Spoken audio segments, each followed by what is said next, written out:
예, 오늘 수요 찬양 예배 말씀 예레미야서 13장 15절부터 27절까지 말씀 함께 공부하겠습니다.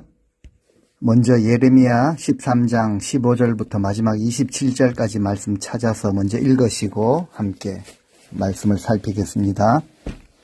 네, 오늘부터 예레미야서를 이제 주일날 함께 살폈는데 수요일 저녁 예배 때 시간으로 옮겨서 살피도록 하겠습니다.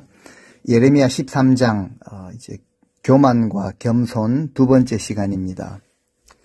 예루살렘과 유다에 임하게 될 하나님의 심판의 이유가 무엇인가라는 것을 분명하게 보여주는데 그것은 바로 그 백성들의 교만 때문이다라는 것을 성경이 말하고 있습니다.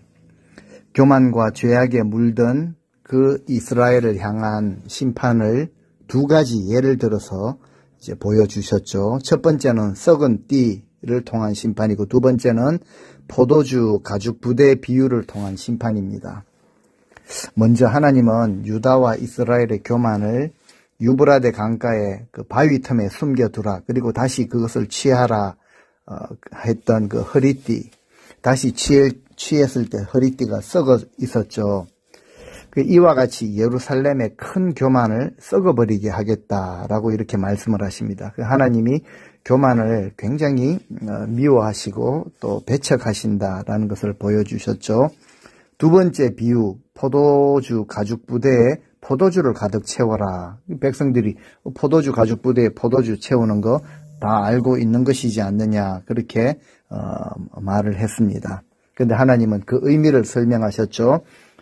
포도주 가득 채워진 포도주를 모든 백성으로 마시게 하고 취하게 하고 서로 충돌하고 싸우고 상하게 하겠다. 심지어 아버지와 아들이 서로를 해하는 이런 일이 일어나게 하겠다라고 하시면서 이제 오늘 본문 15절 말씀에 너희는 들을지어다. 귀를 기울일지어다. 교만하지 말지어다. 여호와 하나님께서 말씀하셨음이라. 제발 교만하지 말고 여호와 하나님의 말씀에 귀를 기울이라 라고 하나님이 명령형으로 그렇게 간절히 말씀을 하십니다. 우리가 이 하나님의 경고하시는 이 메시지를 언제 들어야 하는가? 16절에 보니까 그가 어둠을 일으키시기 전에 너희 발이 어두운 산에 거치기 전에 너희 바라던 빛이 사망의 그늘로 변하여 침침한 어두움이 되게 하시기 전에 너희 하나님 여호와께 영광을 돌리라 라고 하십니다. 우리 인생이 자기 영광에 취해서 자기 중심으로 살 때에는 반드시 인생의 어두움이 올 텐데 침침한 어두움이 오기 전에 하나님께 영광을 돌리라 라고 하십니다. 그럼에도 그 백성들은 우리는 택함 받은 백성들이다 라는 교만한 마음을 품고 있었습니다. 하나님께 영광 돌리는 삶을 살지 못했던 것이죠. 그래서 그 다음 절에 보니까 이 유다의 교만으로 인해 예레미야 선지자가 눈물을 흘리며 통곡할 수밖에 없다라는 것을 보여주고 있습니다. 17절 말씀 너희가 이 말을 듣지 않는다면 너희의 교만 때문에 내 심령이 은밀히 흐느껴 울 것이고 또 주님의 양떼가 사로잡힌 채 포로로 끌려감을 인하여 내 두 눈에서는 비통한 눈물이 쉴 새 없이 흐르고 나는 통곡을 하게 될 것이다 라고 그렇게 선지자가 한탄을 합니다. 좀 아이러니하죠. 교만이라는 큰 죄를 품고 있는 존재는 백성들입니다. 근데 지금 보니까 고통 가운데서 통곡을 하는 존재는 선지자이죠. 이사야서 53장 흔히 메시아에 대한 예언이죠. 이런 표현이 나옵니다. 그는 실로 우리의 질고를 지신 분이다. 그가 우리 대신에 찔림을 당하셨다. 우리 죄악 때문에 몸이 상하셨고 곤욕을 당하셨다. 억울한 것으로 따지자면 그분처럼 억울한 자가 없을 터인데 그분은 도살장에 끌려가는 어린 양과 같이 입을 열지 아니하셨다. 털 깎는 자 앞에 서 있는 어린 양과 같이 침묵을 지키셨다. 예, 이사야 선지자 역시 나는 앞으로 일어날 일을, 나는 이런 일이 일어날 것을 좀 본다, 미리 보는 자처럼 한 말이 아닐 것입니다. 앞으로 메시아께서 당하실 그 고통을 온몸으로 느끼며 예언을 하셨을 것입니다. 오늘 본문의 예레미야 역시 이 백성들이 당하게 될 고통을 온몸으로 지금 겪고 있는 그런 존재이죠. 그렇기 때문에 예레미야가 지금 통곡을 하는 것입니다. 하나님의 그 인도하심을 받아서 푸른 초장에서 아주 맑은 그 꼴을 먹고 쉴 만한 물가에서 깨끗한 물을 마셔야 될 그 양떼, 정말 이 평안을 누려야 할 하나님의 백성이 이방 민족에게 사로잡혀갑니다. 그리고 수치와 고통을 당하게 될 참상을 지금 보는 것이죠. 그래서 눈물의 선지자 예레미야는 그 아픔을 견디지 못하고 통곡을 하고 있다라는 것이죠. 참 기가 막힌 이야기라고 할 수 있습니다. 막상 울어야 할 자들은 교만한 마음으로 하나님의 말씀을 가볍게 취급하는데 선지자가 그 아픔을 온몸으로 느끼면서 고통 가운데 있다라는 것이죠. 그런데요, 정말 진정 누가 복 있는 자이겠습니까? 우리는 안전합니다. 우리는 복받은 민족입니다. 라고 말하지만 계속해서 교만한 마음을 품고 있는 백성들일까요? 아니면 하나님 앞에서 애통하는 자일까요? 주님이 말씀하셨죠. 애통하는 자가 복이 있다라고 하셨습니다. 왜냐하면 그 사람이 하나님의 위로를 받기 때문이라고 설명을 하십니다. 하나님께서 한번 긍휼히 여겨주시면은 게임 끝나는 것이죠. 18절 말씀 계속해서 여호와께서 예레미야에게 말씀을 하십니다. 너는 유다의 왕과 왕후에게 말하기를 너희는 보좌에서 내려와 낮은 곳에 앉아라. 너희 영광의 왕관이 머리에서 벗겨져 떨어졌다. 이것을 전하라고 하십니다. 아마 당시 유다의 그 멸망 직전의 왕이었던 여호야긴, 어린 여호야긴이었죠. 그리고 뒤에서 섭정을 했던 그의 어머니 느후스다에게 주는 경고입니다. 교만하여 스스로 높아진 자리, 내가 다스리고 통치하겠다라고 하는 그 자리에서 내려와야 된다라는 것이죠. 스스로 낮추어라. 네 영광의 면류관이 땅에 떨어져 버렸다. 그리고 19절의 무서운 표현인데요. 네겝의 성읍들, 즉 유다 남방의 성읍들이 다 봉쇄되었다는 거죠. 포위될 것이지만 그 포위된 그 망을 뚫어줄 사람이 아무도 없을 것이기 때문에 온 유다 백성이 그 안에 갇혀있는 백성들이 남김없이 포로로 잡혀갈 것이다 라고 하십니다. 대적들의 공격, 바벨론의 공격으로 그 백성들이 이제 앞으로 어떤 어려움을 겪게 될 것인지 말하는 것이죠. 그래서 양떼들이 줄줄이 흩어질 것을 말하고 있습니다. 20절 예루살렘아 눈을 들어 네 북쪽을 바라보아라. 네 원수들이 너를 멸하러 너게로 밀어 닥치고 있다. 그런데 너에게 주어진 네 양떼, 너의 아름다운 양떼는 지금 어디 있느냐? 지금 이 말은 백성들 모두가 포로로 끌려가게 되는 것을 알려주는 것이죠. 하나님께서 예레미야를 통해서 왕에게 이런 안부를 물으십니다. 너의 아름다운 양떼가 지금 어디 있느냐? 왕에게 맡긴 양떼의 안부를 물으시는 것은 결국 이스라엘과 유다가 화친을 통해 가지고 의지했던 그 강대국들에 의해서 오히려 지배를 당하게 되는 이런 고통을 말하는 것이죠. 북쪽에서 밀려오는 원수들로 인해 모두 흩어지게 될 것이라고 하십니다. 하나님의 영광을 드러내야 했던 백성들이었습니다. 목자의 음성을 듣고 따라야 했던 양과 같은 이스라엘 백성들에게 이제 아름다운 모습은 더 이상 찾아볼 수가 없다. 왜 그렇습니까? 바로 그들의 교만함과 완악함, 그리고 그들의 죄악으로 인해 아름다운 양떼의 모습을 몽땅 잃어버리게 될 것이라고 하시는 것입니다. 우리 인생도 마찬가지입니다. 우리를 지으시고 우리를 구원하시고 지금까지 인도하신 하나님이 계신데 그 하나님을 전심으로 의지하지 아니하고 그저 우리는 믿으니까 믿습니다라는 형식적인 신앙을 앞세우고 삶으로는요, 그냥 눈에 강하게 보이는 것, 유익하게 보이는 것을 더 의지하고 붙들고 살아간다면은 결국 의지하는 그것으로 말미암아 화를 당하게 되는 것을 하나님이 말씀하시는 것이죠.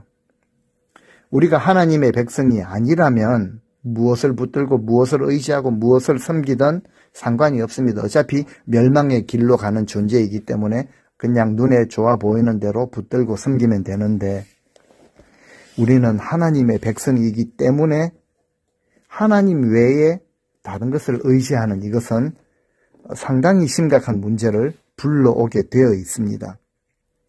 믿었던 그것에 의해서 배신당하고 고통당하게 되는 이런 아픔을 겪게 될 것인데 그 고통을 그 다음 21절에 보니까 출산의 고통과 같은 출산의 고통을 겪는 여인과 같다라고 말씀을 하십니다. 21절 너의 친구 삼았던 자를 그가 하나님께서 너 위에 우두머리로 세우실 때에 네가 무슨 말을 하겠느냐.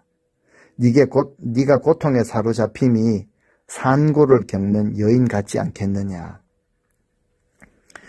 그 백성들이 동맹을 맺고 친구 우방국으로 삼았던 자를 하나님께서 그들의 이스라엘 백성들 위에 통치자로 삼아 그들을 지배하게 하면은 너 심정이 어떻겠느냐. 그 고통을 차마 견디지 못한다는 거죠. 마치 아이를 낳는 여인처럼 울부짖게 된다라고 말씀을 하십니다. 사실 유다는요, 아수르의 공격을 피하기 위해 한때 바벨론과 손을 잡은 적이 있었습니다. 그런데 손잡았던 바벨론이 유다를 공격하게 되죠. 유다를 멸망시키는 꼴이 되어버렸다라는 것이죠. 그래서 유다 민족은 산고를 겪는 여인처럼 아픔, 고통 겪게 된다. 그런데 그때의 모습을 그 다음 절에 보니까 좀 상당히 수치스러운 표현을 사용하시면서 설명을 하십니다. 22절 그때 너는 마음속으로 탄식하기를 우리가 어쩌다가 이런 신세가 되었을까? 어쩌다가 이토록 무서운 재앙을 당하게 되었을까? 마치 당해서는 안 될 그런 일을 당한 것처럼 와서는 안 될 일을 만난 것처럼 이런 반응을 보이겠지만 답은 명확하죠. 심은 대로 뿌린 대로 거두는 법입니다. 이어서 말씀하시기를 그것은 네 죄가 너무 무겁고 컸기 때문이다. 그래서 너 치마가 들려지고 네 발꿈치가 상함이니라 라고 표현을 하십니다. 왜 이렇게 되었습니까? 물론 그들의 죄가 컸기 때문이지만 그 전에 하나님은 수없이 많은 선지자를 통해서 내게로 마음을 돌이키라 돌아와야 한다라고 알려주었습니다. 그런데 그 백성들은 교만하고 완악하여서 끝내 회개하지 않았기 때문이다 라는 것을 드러내시는 것이죠. 회개를 통해 죄악의 길에서 돌이키지 않으면 결국 그 죄로 인해 후회할 날이 다가온다라는 사실입니다. 그래서 그들의 죄가 얼마나 큰지 23절에서는요. 그들이 그 죄를 회개하는 것조차 불가능할 정도가 될 것이라. 그 정도로 죄가 그 삶 속에 그 내면 깊숙이 자리를 잡아버렸다라고 말씀을 하십니다. 어떤 비유를 들고 계시는가요? 23절 보라. 이디오피아 사람이 자신의 그 검은 피부색을 바꿀 수 있겠느냐? 표범이 자기 몸의 그 얼룩무늬, 반점들을 없앨 수 있겠느냐? 그 없다라는 것이죠. 선천적으로 도무지 변할 수 없는 것을 예를 들어서 설명을 하십니다. 만약 그렇게 할 수 있다면은 죄악에 물든 너희도 변할 수 있을 것이다. 참 기가 막힌 표현을 하시죠. 슬픈 표현입니다. 하나님은 교만과 죄로 철저하게 물들어 있는 그 죄를 그냥 방치하지 아니하신다라는 것을 예를 들어서 설명을 하시는 것이죠. 유다의 그 수치를 온 천하에 공개하시면서 그 백성들 이스라엘과 유다가 행한 음란과 우상숭배에 대한 죄는 반드시 물으신다라는 것이죠.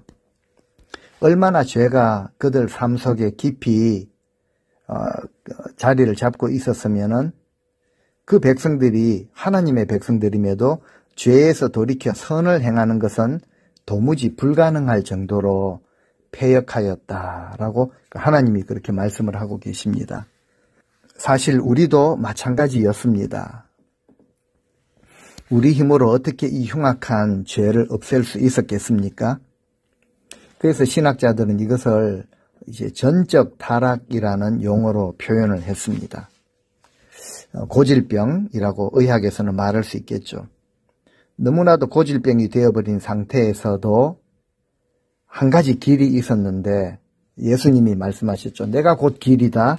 내가 진리고 생명이다 라고 하신 것처럼 자기들의 죄악을 철저히 인정하고 하나님 앞에 납작 엎드려 하나님의 자비하심을 구하며 회개함으로써 하나님께 나아가는 길밖에 없었다라는 것이죠. 그렇기 때문에 이 하나님의 은혜는 타락한 인생들에게는 길이고 생명입니다. 생명줄이었죠. 하나님의 은혜가 아니었다면 망하는 존재가 바로 우리 인간이었습니다. 그리고 죽은 상태에서 벗어날 수 없었던 존재였습니다. 그런데 우리는 주님의 은혜로 그런 상태를 벗어날 수 있게 된 것이죠. 주님의 은혜는 하나님의 용서와 사랑을 알게 하고 또 받게 하셨고 또 그 받은 자들은 그 은혜와 사랑을 나누며 살아갈 수 있도록 그렇게 인도를 해 주셨습니다. 죄가 가득한 이 세상이지만 이제는 용서받은 죄인으로 살아가는 존재가 된 것이죠. 그렇기 때문에 우리를 용서하신 은혜, 우리에게 베푸신 은혜에 늘 감사함으로 우리도 서로 베풀고 나누며 또 섬기며 서로를 이해해주고 용납하며 살아갈 수 있는 존재가 된 것입니다. 또한 이제는 성령을 보내주셔서 이미 베푸신 구원을 아름답게 이루어가게 하시는 이 은혜, 이와 같은 은혜가 아니면 살아갈 수가 없는 자들입니다. 그래서 우리는 매일매일 믿음의 주요 온전케 하시는 분 예수 그리스도를 바라보며 그 은혜를 꼭 붙들고 그 은혜에 매여 살아가시는 우리 귀한 성도님들 되실 수 있기를 바랍니다. 악에 물든 자들은 하나님께서 흩으십니다. 24절을 보니까 그러므로 내가 그들을 사막의 거센 바람에 불려가는 검불같이 산산이 흩으리로다. 그들에게 하나님의 나라를 기업으로 약속하셨던 하나님, 이제는 그들이 수치를 당하게 하십니다. 그들이 언약을 깨뜨렸기 때문에 약속하신 복을 화로 바꾸어 버리신다라는 것이죠. 하나님께서 죄를 심판하시면 그 백성들은 사막 바람에 불려가는 검불, 왕겨인데요. 즉 가치 없는 그런 존재같이 사방으로 흩어져 끌려가게 될 것이라 라고 그렇게 말씀을 하십니다. 25절 말씀입니다. 여호와의 말씀이니라. 이는 네 몫이요 내가 헤아려 정하여 네게 준 분깃이니 네가 나를 잊어버리고 거짓을 신뢰하는 까닭이라. 하나님 말씀이죠. 이렇게 말씀하십니다. 이것이 네가 마땅히 받을 대가요. 내가 헤아려서 너게 할당해 준 몫이다. 몫을 어떤 몫을 주셨습니까? 다 끌려가고 흩어져 버리는 이것을 가지고 네게 정해준 그런 몫이라고 하십니다. 그 이유가 무엇인가요? 네가 나를 잊어버리고 이방의 거짓 신들을 의지하였기 때문이다. 이것이 너의 몫이고 너의 분깃이다. 그렇게 말씀하시면서 이런 몫을 받게 된 이유를 또 설명하시죠. 바로 거짓을 신뢰하는 까닭이라고 하십니다. 그것은 그 백성들이 하나님을 버리고 거짓된 헛된 우상을 섬긴 것을 드러내는 표현이기도 하지만 또한 이 거짓 선지자들이 전해준, 그리고 그들이 마치 보장이라도 하듯이 전해준 거짓 평안, 거짓 복, 이것에 머무르는 자들을 고발하는 것이기도 합니다. 하나님께서는 이러한 이스라엘의 교만을 꺾으시고 그들의 수치를 온 천하에 드러내시는 것이죠. 26절에 그렇다. 그때에 내가 네 치마를 얼굴까지 들어 올려 네 수치를 드러낼 것이라 하십니다.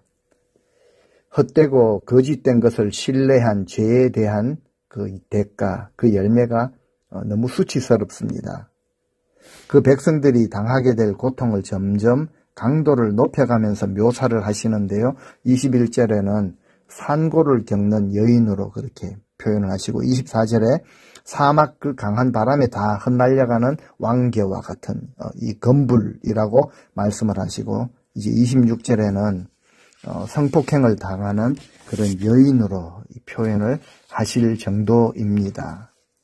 거짓이 상당히 위험하다라는 것이죠. 거짓에 속아 넘어갔어도 안 되고 헛되고 거짓된 것을 전했어도 안 된다라는 사실이죠. 27절 내가 너의 간음과 사악한 소리와 덜의 작은 산 위에서 네가 행한 음란과 음행과 가증한 것을 보았노라. 화 있을진저 예루살렘이여 네가 얼마나 오랜 후에야 정결하게 되겠느냐 하시니라.